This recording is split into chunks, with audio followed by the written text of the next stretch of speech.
Hello, wherever you are in the world. My name is Viola Edward, and I am a lover in love and a great follower of conscious connected breathing, a member of IBF, and this is a very important time for us. We've been celebrating the World Breathing Day, and actually for us, it's not one day, it's the whole year, it's the whole life. For many of us that we have discovered and include in our life, what is the conscious breathing is about life itself, but it's so nice to celebrate it all over the world all together. And today I want to welcome my dear friend, sister, somebody that I admire dearly, Brigitte Martin. Martin Powell. We met in Venezuela in 1995. And now I live in Cyprus and you live in UK. Welcome, Brigitte, to this program. And I know you quite well, but I want the world to hear about you from you. Okay, well, thank you, Vera. It's so lovely to see you again. I need to adjust my thingies. And yes, and that's a very special opportunity with the World Breathing Day, and I'm so glad to talk about the breath with you because, as you know, I trained actually as an economist, and I worked for 10 years for the Swiss government, and I was very much involved in making big projects and developing big plans and working very much in my head. And I was not breathing at the time, and I was kind of poorly mentally and emotionally, and so I was doing a lot of work on myself as well. So little by little, I discovered the breath, and I decided to train as a breath worker myself. With my work as an economist, I got fantastic opportunities, though. I worked for 10 years, as I said, for the Swiss government, but then I went to Africa. I work as a development worker in Lesotho in Southern Africa. And then I went to Venezuela, where I met you, and then I lived in various places. So I've been in various places of the world. I consider myself as a citizen of the world, and I love the world's communities. And the good thing is that the breath is kind of uniting us all. We're all in together with the breath. And certainly it united you and me. I still remember how we met. So I had the radio program in Caracas. And after the radio program finished, it was 1995. I don't remember if it was September, but I don't remember the month. I remember clearly the year. And as soon as the radio program finished, I had a telephone call, and I heard this voice that you just heard now telling me, I just heard you on the phone, and I just loved it, and I want to meet you. And then we make an appointment for that day. And it was around 5-ish in the afternoon when Brigitte came to my center. That was my home too. And I remember me opening the door and seeing her, and I say that story many times, and falling in love, that when you just your heart open to somebody just immediately. And then I think the feeling was mutual, because that same day she subscribed to my program. That same week she was in training. She was first as a client in the 10th session, and she was immersed. She was just immersed in the training, and we enjoy her, and our relationship is so beautiful. And the other part of the story, it is true that Brigitte always said that she was trained by me, but I have to say that then this is the beauty of relating and the generosity of life. So here I am in Venezuela and taking breath work to different parts of the world. And one day I get an email or a telephone call or both. And she tell me in 1998, you're gonna love this, you're gonna love this, what is it? And she said, there is an organization that there is people from all over the world in this organization about the breath, and is International Breathwork Foundation, and they meet every year in some place of the world. You have to come. So it was just starting Gic in France. It was such a short time I couldn't go, but of course in here I heard her, and next year I went, and it was Spain, 1999, where I went with my first global inspirational conference, when I meet all what are my family, many of them still in my life as family, and one of them is my husband. So this is the time that, and it's so interesting how the beauty of love and generosity and information and networking. And this is why IBF Foundation is there for all of us, to be able to connect, to be able to relate, to be able to network. And here we are today, after so many years, Brigitte and I, through a Zoom, talking to each other to talk about how her life and the breathwork have developed. She became also the president of IBF in some moment, or the chairwoman. Can you tell us about since you've been in IBF, I remember 1998 to now, how many role have you Yes. done? Yes, well, I've been now for 20 years in the IVF, and it seems that I've been in a role or the other all the time. I started as the national coordinator for the UK, where I still live. And then I was the treasurer for 4 years, and then the president for 4 years from 2008 to 2012. And then I went to the JIC in 2013, and it was a bit funny not to have a work anymore, and I was not to have a role. And I was thinking, okay, I'm going to enjoy just being with these lovely, lovely people. And then we had an amazing person at the JIC in India in 2013 called Julie Gerland. And she told us, she was herself involved with the United Nations, and she told us, guys, you've got such a fantastic organization with the promotion of the breath. And my experience is that the UN is really struggling finding new solutions. They've kind of gone round the block with all what they can do, and they are now reaching out to the civil society, as it's called, to get inspiration and finding new solutions. So why don't you apply International Breathwork Foundation for consultative status with the UN, which will allow you to go to meeting and talk about the breath and how it can possibly bring relief to the situation in the world. So since 2013, I've been leading a group to first write an application to the UN. This took us a full year, and everybody, I mean, myself, Veronique Batter, and GDG were kind of steering the group, but everybody in the IBF came up with science behind it and a lot of data and information. So we had a solid case, and in 2016, we got our consultative status, and I'm very proud, really, that we got there. And actually, last year, 2019, we managed to attend a meeting for the civil society in Utah. We sent there Joanne, and she went to talk about a fantastic program to bring conscious breathing in the schools. Yes. Beautiful. And so that was very, very well received, and we're very excited. It's such a development.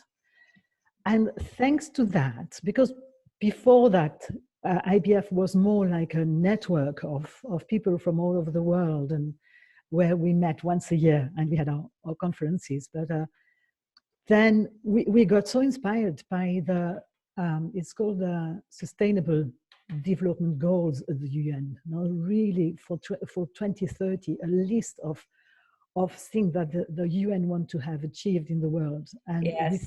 we were very inspired, and we thought we as IBF have to create programs to support the Sustainable Development Goals, the SDGs as they called. And that's where we started getting together and creating this program I want to tell you about today, the Conscious Breathing for Trauma Recovery program. Yes, you've been doing fantastic, beautiful work, I have heard. And I not only heard what you've been doing, and then in JIC 2017, we did the training for you in Austria with you and Judy. And yes, beautiful, beautiful work. Yes. Tell us about it. Yes. So, and you know, now we are in this pandemic, COVID-19 pandemic, and also this program was originally created to work with the refugees, all the migrant population and people who are victim of natural disasters. We realize that our program, I call it little, it's not little, it's huge, but it's simple.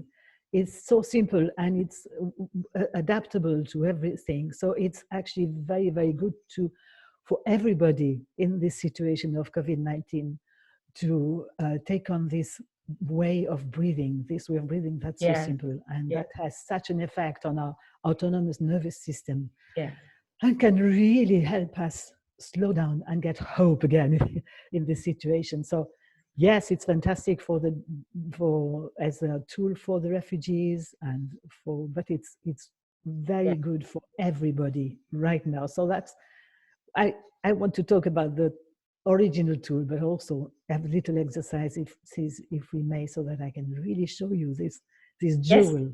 Yes. Well, when we say we were, before this interview, me and my sister, we had a lesson about one of our programs, and we were saying that when we start doing conscious connected breathing in the early 90s, and I studied directly with Leonard Orr, and when he used to say always in every communication with truth, simplicity, and love, and I remember repeating that, of course, but it's many years later that I understand the true meaning of these great men, what he meant with it, and how beautiful to go into the simplicity of way of living and exercising, and the simplicity of taking the breath in, but keeping the profound way of learning and teaching about that. Is when we talk about simplicity, doesn't mean shallow, easy. It means, in the way how we said, it means it have so many studies and so many years of research. So we come to that simple exercise to put out there, that a person in 5 minutes, 1 minute, 2 minutes, 20 minutes can do an exercise in a simple way, because all the profound learning, teaching, exercise, observing, research, and investigating had been there to put that for you now. So I do love the way how you talk about coherent breathing that way. And for me, is as my way of learning, my way of teaching is the systemic, that is very similar anyway. It's all very similar, but I love the way how coherence come out. And can you tell us more about it, please? Yes. Yes, you're right. Simple, it doesn't mean shallow at all. Neither shallow breathing. Exactly. Shallow Definitely not.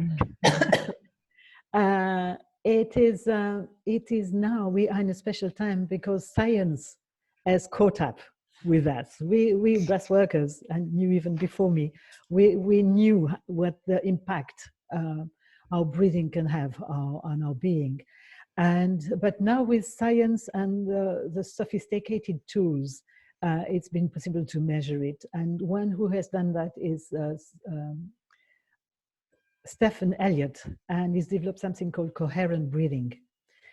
So coherent breathing shows us that with a certain rhythm of breathing, i.e. 5 breaths per minute, when we breathe 6 seconds in,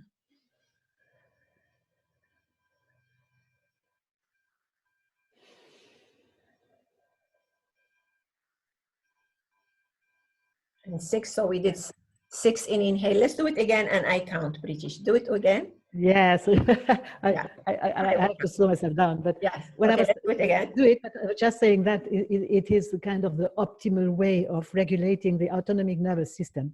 But hey, you don't need to get there straight away. You can start practicing 3 seconds in, 6 seconds out, 4 seconds in, 4 seconds out. But let me demonstrate 6 seconds in, 6 seconds. So let's go.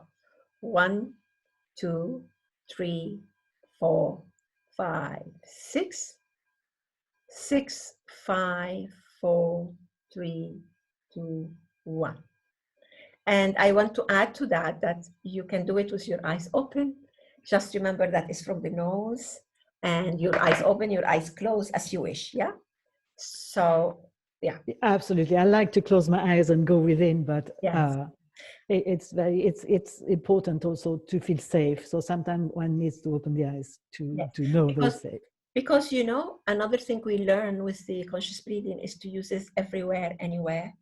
And it's good when you're alone to close your eyes and go in. And it's good when you are with people that you're getting aggravated, but you need some time to really breathe in what's happening. So keep present there, and just you by yourself, you can count in and out and get this practice in your life everywhere, isn't it? Yes, yes, absolutely. And I'm going to tell you afterwards another part of the coherent breathing, conscious breathing for trauma recovery program. But since we're talking about practicing this, I'm just going to tell you, you can practice 20 minutes every day. That's ideal as well, because you put some time aside, you make sure you're comfortable and warm, and this allows to take a good chunk of time to rebalance your nervous system. But not everybody can do that. So another nice way of remember is 3-6-5. 3 times a day, 6 seconds in, 6 seconds out for 5 minutes. So 3-6-5. Or like really, you know, anytime you can, in a queue at the bank, or well, we're not allowed to go so much into the banks anymore, and people do over internet. Let's say anyway, when you're doing your washing up, anytime you can, just 365. Even me, dyslexic with number, with dyscalculia, I will remember these 365. So I'm sure you remember. Three times a day, 6 seconds in, 6 seconds out for 5 minutes. That's possible for all of us wherever we are, you know, wherever. Exactly. Yeah. Exactly. Yes. Exactly. Okay, so let's talk about how you use coherent breathing in trauma recovery. Yes. Yeah. So in our program, first let me tell you that this program that we teach, the conscious breathing for trauma recovery, the idea is that we teach it to people who are not necessarily breath workers, so that they can show it to other people. It's that simple, and it's that safe. Yes. So it's a program that we can teach to everybody. Once you've learned it, you can come with it and show it to your children, to your colleague at work, to people that you see are getting panic attacks, or are getting very stressed. You can actually sit next to them and breathe like this, just to help them vibrationally calm down as well, or teach them. So the training itself has these two components, coherent breathing and showing the exercises and practicing with people. But the first part, I think it's important, because a lot of us are breathing without even being conscious of it. It's part of the autonomic nervous system. So we like to take some time to look at the way we breathe, just the way we breathe now, and see if we can expand a little bit. So I don't know if I can invite you, Viola, or if you're at home listening to that video, not just closing your eyes or keeping them open, but let's do it in a comfortable position, and take some time to just you breathe in a relaxed way and see where your air is going. The air you're just breathing. There's no right or wrong. It's just being aware of this air. Is that going? Which part of your body is moving when you're breathing? Is your tummy moving? Is your upper chest moving, maybe? It's like taking a few moments now. This marvelous breathing apparatus of ours. How?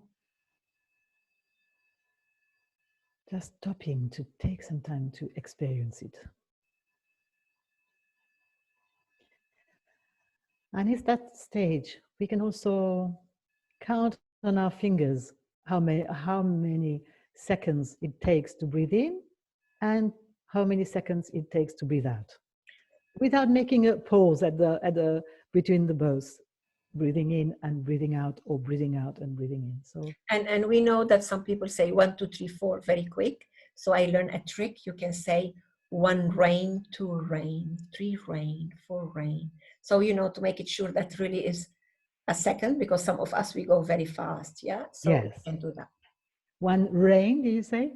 Yeah, because I tried rainbow and it was a little bit It's too long. longer. I tried elephant and it was little. So the one that get is that syllable of rain. 1 rain. Rain. Yes. Oh, yeah. Oh, drop. Oh, yeah. No, 1 drop, 2 drop. Yes. No, it's very good. It's very good. Yes, and it's. I'll show you my little secret afterwards. You can get applications on the internet that will help you count. Yes. Exactly 1 second. So that doesn't need to worry about that. Yeah. So, but in day, and then maybe it's 3 right now, and maybe it's 2, 5, or God knows, you know, it's just your rhythm, and it's just right. So at home, if you can make a note maybe of how long it takes you in 1 rain, 2 rain, 3 rain, breathing in, and 1 rain, 2 rain, 3 rain, breathing out. And then we're going to see if we can expand a little bit. And, you know, do it just if it's comfortable at home to do it, or if you find you're getting a bit dizzy, you just stop. If you find you're getting scared, you just get to breathe normally. No, you want to be gentle with yourself. It's just expansion with ease and grace. And sometimes it's not possible, and it's okay too. You know, maybe you'll find another time where it's easier. Yeah, may I tell you, because I used to be a chain smoker, and when I started, my breathing was so shallow, you know, really shallow, and measure it, and so painful to breathe. Oh, because in a way life was painful. So one trick get me very well, because I have rhythm and music and think. One teacher told me, maybe it was Leonard, imagine your rib cage as an accordion. Put your hand in your rib cage and see if your accordion function or not. See if it's expand a little bit, you know. But if you put your hand in your rib cage and see if it opened toward the side or not. So that's anything that can help you not to get stagnated or in complication or in disapproval. I cannot do it. We are alive, we breathe. So how we're going to improve that is the idea. Yeah. Yes. So find different way. As Brigitte is saying, all is good. Just find different way to improve every day a little bit better, a little bit more. And I have to tell you, as an ex-smoker, chain smoker, you will get upset when I tell you the number.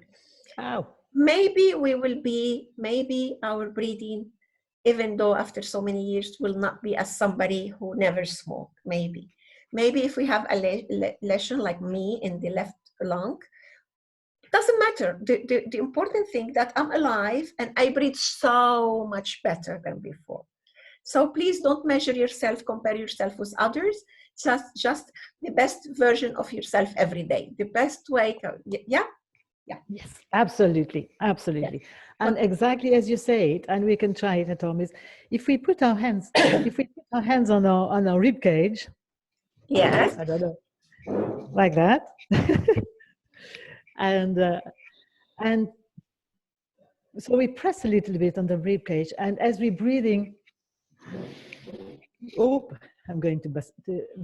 As we're breathing, our hands a little, ever so gently. We get a little bit dynamic. Push our hands, and we can see there's quite movement that's possible, and you know, no forcing. Just it's a gentle invitation for the rib cage to push aside. Yes. And then when we breathe out, relaxing. Yes, very good. And if you can try that, now it's not so much breathing it with the nose, like it's more breathing with the back of the throat. It makes maybe a C noise, like,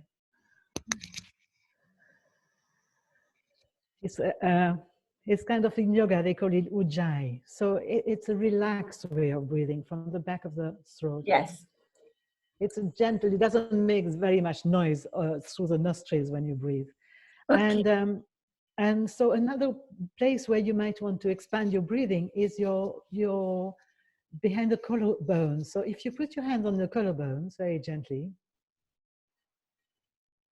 and imagine you're breathing all the way behind your fingers.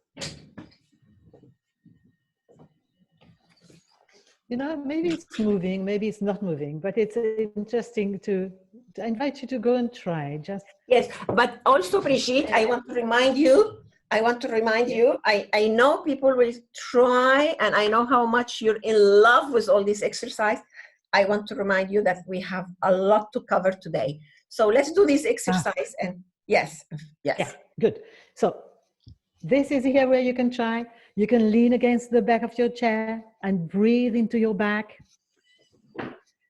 That's another place you can expand your breath. You can put your hands on your tummy and take a few breaths, 5, 6 breaths, breathing all the way into your tummy. And we know it's not the lungs going there, but imagine the energy of moving the diaphragm all the way into your tummy and breathing the energy all the way into your pelvic floor, in and then up again. And you can do that for a few breaths. And if you're ready, you can even breathe all the way into your feet. Yes. Imagine, you know, the energy go in all the way into your feet and up. And take 5, 6 breaths like this. And then if you've done that, which here you're right, we don't have much time, but if you did that, if maybe 10 minutes of breath exploration, and you will notice how naturally your breath has slowed down. Yeah. So you can do another count, and maybe you're a little bit. But if not, you know, it's always worth practicing. Yes. Like you were saying, little by little, it will expand. It will, and you will see how it has an impact on your. You get calmer, and the panic attack. That's such a good tool for panic attacks. Just slowing the breath and going within, and in my body, feeling that I'm safe just now. Yes. Yeah. Yes. It's also very interesting how people experience it and how people explain it. Yeah. The breath is a physical experience, is a spiritual experience, is an emotional experience, is a mental experience. But depend who we are, people express it in different way. And I just remember a client now who said, the counting, I don't know. Which part of my body is very much in his head? He said, I don't know, but what I know, I'm not that angry all the time. This is what I know. For example, yeah, what I know, I'm not that angry in the traffic. What I know, I'm not that angry with the, you know, so there is different way how you could measure the result of that. And physically, emotionally, as an expression in your communication, in the way some other people said, I wake up so much more rested. I have a woman who told me, I don't remember me waking up with all my body with me since I was a student in the university, and she was 48 years old. So it depends, yeah? We give you certain guidance for you, but you will experience it or more or different. Yes. Yes. Very yes. good. So, yes. But the general benefits of those techniques are let me get my glasses so that I'm sure I don't forget any. Yes, recalibrating the sympathetic and the parasympathetic system, you know, the flight or fight that we get into when we are stressed, when we have a lot of pressure on ourselves, or the place where the body can rest and digest and really start rebuilding and healing itself. So that's the parasympathetic, and we can't live always in the sympathetic and the stressed when we need some time to rest and digest. So that allows it this balance. And yes? Which I have to remind you, if you are like me in the past, so there are 3 F, fight, flight, or freeze. For example, I could not fight and I will be paralyzed. freeze doesn't mean that we're at rest. Freeze mean our breathing is so damaged, you know, like we just lose ourselves. We just is a pose that we're not owner of ourselves. So these exercises will take you over these 3F when you don't need them, you know. Maybe in some place of your life you need to freeze and make yourself, you know, as a choice, but not as I used to get so scared in a situation that it will surprise me, that I will freeze and seem like later I will not remember, of course, because I was not breathing. I you know, it's like seconds of my life that were gone, and I could not say what I needed to say, and all the dialogues go inside. So it's very important to get over and learn more about these 3Fs. Yes. Yes, yes, yes. Well, not long ago, a friend of mine mentioned another F, and it's very much the one I chose when I was in my 20s, was food. Food. And I suffered from many, many years of eating disorders, and when it was not yet at all talked about and everything. So that was wanting to suppress everything with food, and thank God for the breath now, for recovering, and there's a lot of people out there that I know are also suffering from eating disorders. There's a way of coping with Yes. all the people of the world. I still remember when you were celebrating that that you were a real winner over that disorder, and it was so important in your life, and you know, yes, how much work, the breath, the forgiveness, and the thankfulness. I remember very well. Okay, so Brigitte, somebody like you're from Switzerland originally, and then you, because of your career, you traveled the world, and then because of the work of your husband, you travel a little bit more, and now you are in the UK. You work in French and in English, and as I know that you have a very good Spanish, so you could work in Spanish too. And you've been in different role in the IDF, and now you and the team are taking us even closer, much closer, to be recognized and to be acknowledged worldwide and to be able to serve more. So thank you very much for all your years of service. And also you're an entrepreneur, you're somebody who take action, and you have created a beautiful school for conscious breathing. Tell us about your training program. Yes, I have a school here in the UK and France. It's called the Air School of Breathwork. It was the Avalon Institute of Rebirthing for many years, but now we've changed name. We've got a new website. I love it. Air. How simple! You see, Air. It's simple. Air. Air, the Air School, and we are attracting students from quite far away as well. We've got people from America, from Europe as well, coming to our school, and creating an amazing family of support and interaction. And our students are, we've got quite a few graduated in many countries already, and they are fantastic. And it's a good time to become a breath worker, because I think now the world is aware that the breath can make such a difference, and it's available to everybody, and so it's a good time to become a breath worker. And our school, I'm very proud. That's I work with my colleague Doug Sawyer, and we're very proud of our school and the student we attract. Yes, beautiful. And the fact that it's transcultural, so working in different language, and myself also, I have a training program. It's such a pleasure when we receive students from different parts of the world, because you know what happened, the training and the school is like any other relationship. You just fall in love with the program or with the trainer, or something call you, you know. But there is many schools in the world. What we are very interested is that the training program and the school have certain parameter of excellence, and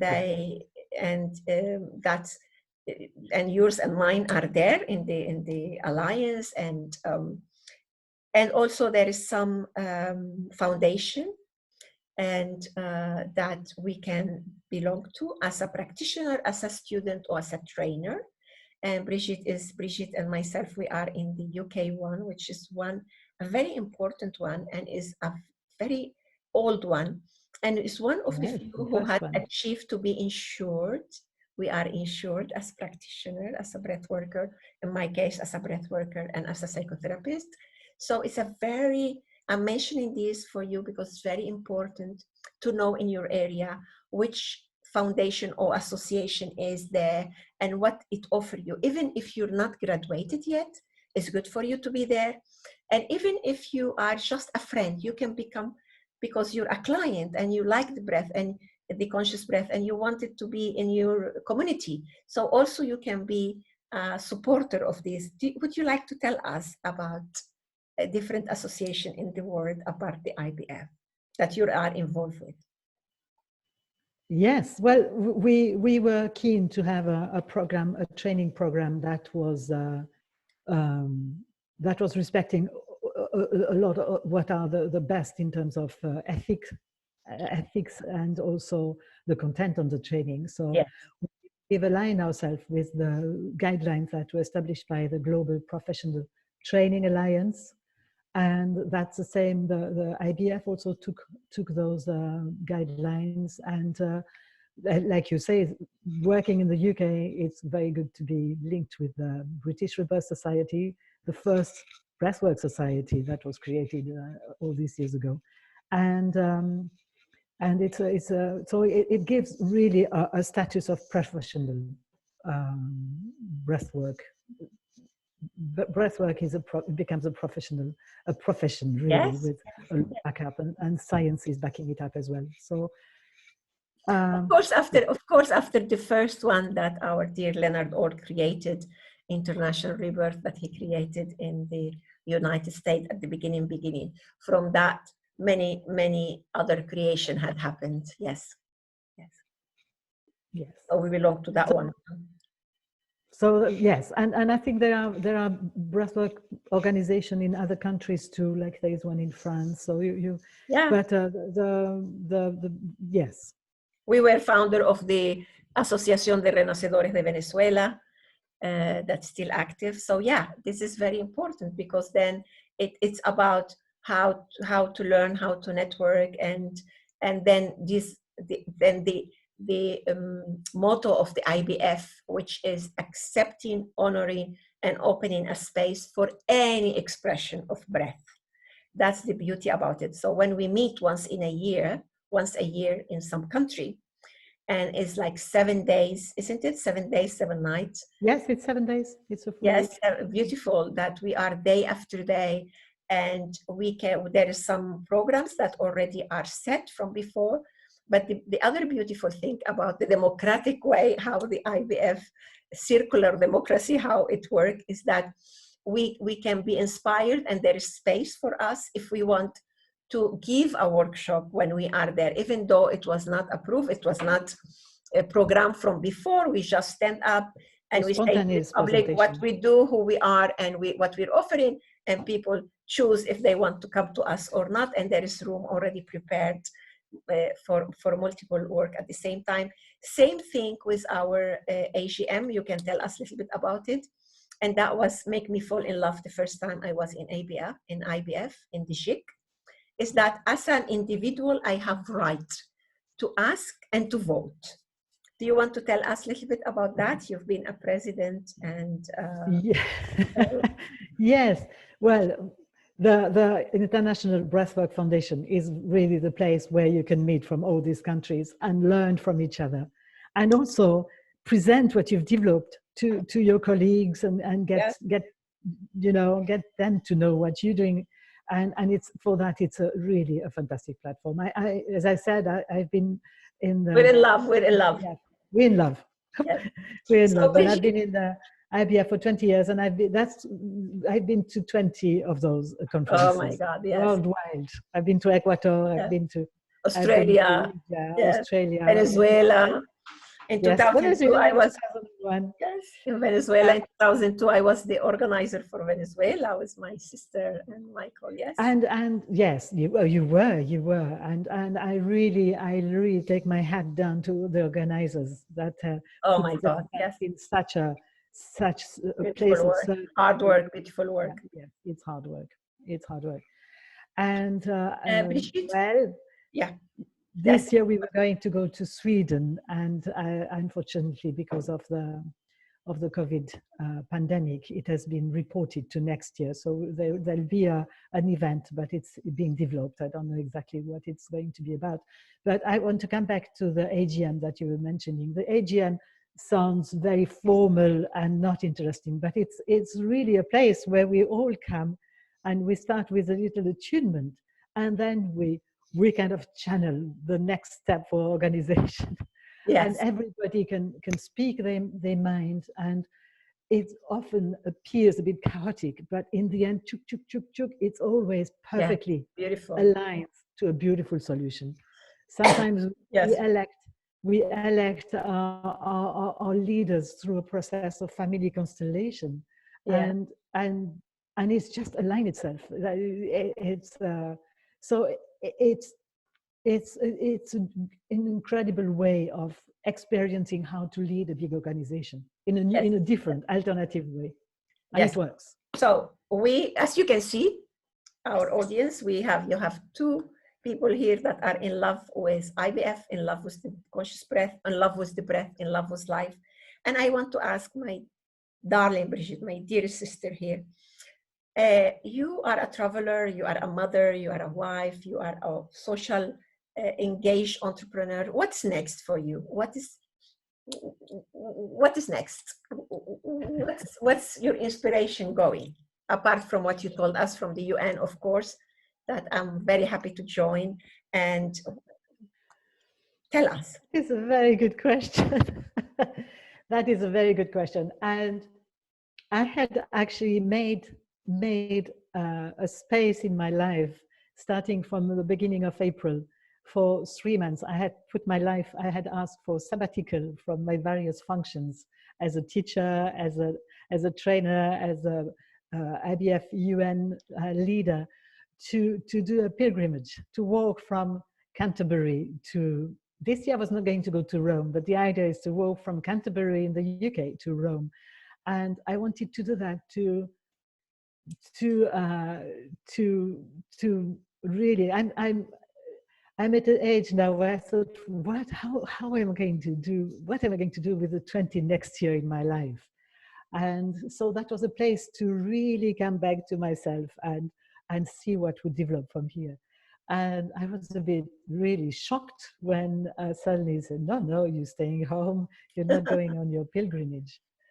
Because I had I had no commitments, nothing. I had my train tickets, my ferry tickets.